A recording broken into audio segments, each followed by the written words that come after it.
Assalamualaikum warahmatullahi wabarakatuh. Selamat datang kembali di konten horornya malam. Kali ini saya akan melanjutkan cerita kemarin, Putri Kiai yang tak berjilbab part 3. Mungkin mau beli gorengan di warung Bu Wartati?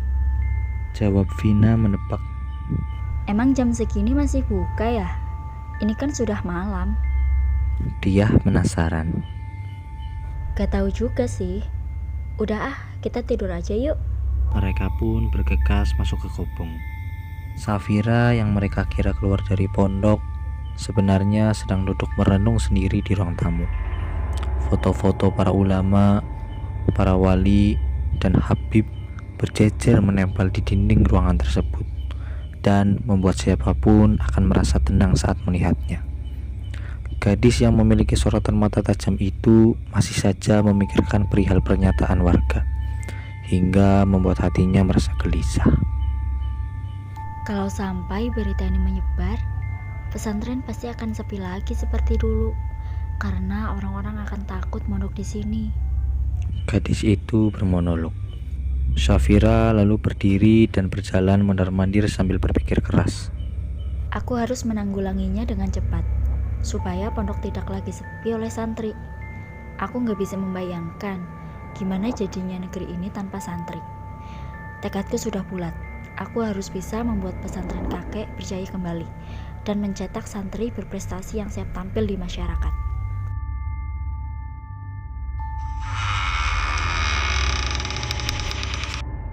Derit suara pintu yang terbuka tiba-tiba terdengar dan membuat Safira langsung menoleh ke belakang. Mata gadis itu kemudian menyipit melihat ke arah suara tadi. Ternyata pintu dapur belum dikunci oleh sang ibu. Safira lalu mengayunkan kaki untuk menutup pintu tersebut. Namun sepintas ia melihat ke belakang pondok yang tampak gelap gulita. Di sana memang hanya terdapat lahan perkebunan. Tidak ada satupun rumah. Perlahan gadis itu melangkah keluar dengan perasaan yang was-was. Lalu seketika ia diam terpaku karena ada seseorang yang memegang pundaknya. Mau kemana? Ini sudah malam. Safira sangat mengenal suara tersebut. Umi, aku... Ayo masuk. Potong sang ibu. Kalau nanti ada orang yang melihatmu malam-malam keluar dan pergi ke sana, pasti tuduhan warga itu dianggap benar. Padahal kamu gak mungkin melakukan itu kan? Iya Umi, aku gak merasa telah melakukan kejahatan itu. Tapi entah kenapa seperti ada sesuatu yang menarikku untuk melangkah ke sana. Gadis itu kebingungan sendiri. Ya sudah, ayo masuk dan cepat tidur. Titah perempuan itu. Baik Umi. Safira langsung menurut. Ulfa lalu menatap punggung sang anak yang sedang berjalan menuju kamar sambil memegang erat ujung hijab yang dikenakannya. Malam semakin larut. Para santri pun sudah terlelap dengan mimpi indahnya masing-masing. Akan tetapi Abdul tidak bisa memejamkan mata. Santri putra berambut ikal itu kemudian kembali mendengar suara santri putri yang sedang menghafal lalaran alfiyah dengan nada yang lirih. Karena penasaran, Abdul lalu keluar untuk mencari sumber suara tersebut. Namun ia malah ditegur oleh Ustadz Rojak yang sedang patroli. "Hei, ini sudah malam, ayo tidur sana. Semua santri sudah tidur, kecuali kamu yang masih keluyuran." Ustadz berkacamata itu bertolak pinggang. "Semua santri sudah tidur? Terus santri putri yang lagi lalaran alfiah itu siapa dong?" Abdul merasa heran. "Ustadz mendengar suaranya kan?" "Siapa yang lalaran malam-malam begini? Saya tidak mendengarnya. Kamu pasti salah dengar. Ayo cepat masuk ke kobong dan tidur," titah Ustadz Rojak. "Ya Ustadz, siap." Abdul mengangguk dan berlalu pergi sambil berbicara dalam hati. "Kok Ustadz Rojak tidak mendengarnya ya?" Ketika mentari menyambut, para santri pun berbaris rapi bersiap melakukan olahraga pagi dengan dipimpin oleh Ustazah Anisa. Perempuan berdarah Sunda itu terlihat sangat bersemangat. Semuanya ayo, angkat kaki. Teriak Anisa. Para santri malah bubar. Perempuan itu pun menjadi kebingungan. Ia menggaruk-garuk kepalanya yang tertutup hijab segi empat. Kenapa kalian teh ngadon kelabur? Ayo cepat, Kadaria. Titah Anisa sambil berkacak pinggang. Ustazah kan tadi nyuruh kita angkat kaki, jadi kita bubar. Santri putra bernama Salman menjawab. Anisa spontan menepuk jidat. Ya Allah, maksud saya teh angkat kaki sebelah buat pemanasan, gantian kanan sama kiri, kayak gini nih. Oh gitu, kirain angkat kaki yang istilahnya pergi. Balas semua santri serempak. Saya tadi belum beres ngomong, kalian malah keburu kabur. Jadi salah paham. Maaf Ustazah. Maaf Ustazah. Para santri menyengir. Mereka lalu mulai menirukan gerakan yang diperagakan oleh Anisa. Tak lama berselang, sang ustazah melihat Ulfah sedang berjalan keluar gerbang dengan raut wajah cemas. Ulfah, panggil Anisa. Ia kemudian menghampiri perempuan itu. Kamu teh mau kemana? Syafira, Nis. Tadi dia izin keluar sebentar mau beli plester, tapi sampai sekarang belum juga kembali. Aku khawatir anakku kenapa-napa. Ulfah sangat panik. Sebentar lagi juga pulang kok. Sudah ya, jangan khawatir berlebihan kayak gitu atuh. Anisa mencoba menenangkan sang teman. Oh ya, emangnya plester teh naon? Ulfah seketika membuang nafas berat. Itu loh Nis, buat penutup luka gitu. Oh, balas Anisa singkat. Ngerti kan? Tanya Ulfah. Tidak. Anisa menggeleng. Ya udah deh, nggak apa-apa. Aku mau cari Safira lagi ya. Kamu lanjut aja senamnya. Ulfah bergegas pergi. Iya, hati-hati Fah.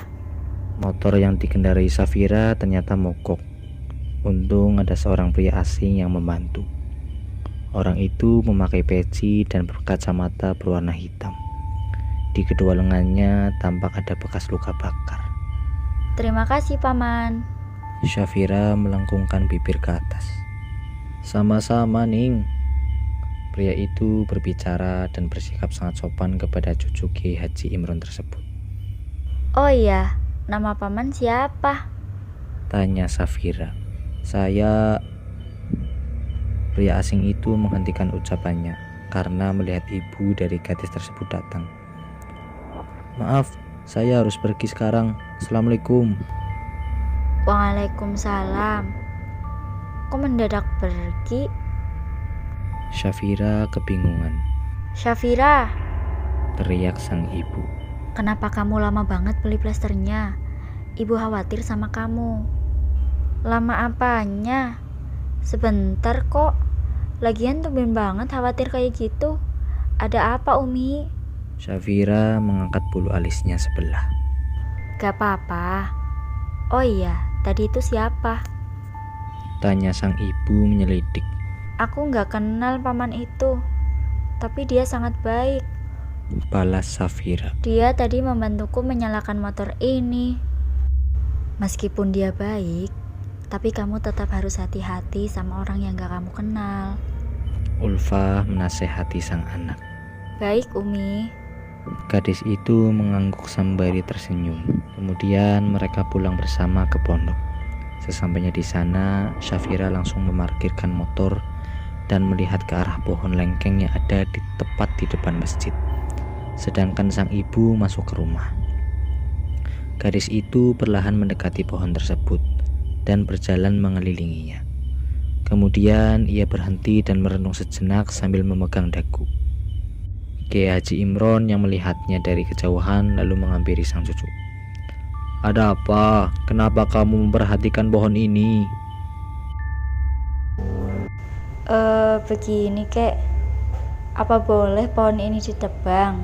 Pertanyaan Safira membuat kakeknya mendadak marah. Padahal selama ini sang kakek tidak pernah seperti itu.